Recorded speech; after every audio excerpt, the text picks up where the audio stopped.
Hello everyone, let's start how to calculate weighted average in Excel. So here you can see I have data. So first here I'm going to calculate total cost. Select a cell is equal to select the unit cost. Use here the asterisk sign. Then select the quantity. Then press enter and here see total cost here calculated. Select the cell, double click on this corner point to fill below cell and you can see the all product total cost here calculated. Next here I'm going to sum of this quantity column. To select the cell, use here the shortcut key Alt is equal to and press the enter to sum of this quantity. So here the 103 total quantity. Same as in total cost, select the cell, use here the shortcut key Alt is equal to sum of this total cost and you can see 8,51,000 here the total cost.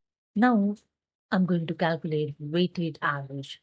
The formula number one, select the cell is equal to selected total cost divided quantity, total quantity. Okay. Then press the enter and you can see the weighted average here calculated.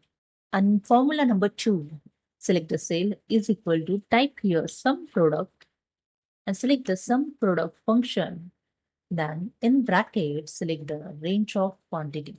So I select the range of quantity column, then comma, select the unit cost range. So I select the unit cost range, bracket close, divided by, type here sum, select the sum function, and select here quantity range, then bracket closed and enter. And that's it. Here you can see the weighted average calculated. And the third formula, select the cell is equal to, type here sum in bracket, select here the total cost range. So I select the entire column, bracket close, divided by, again use here the sum function.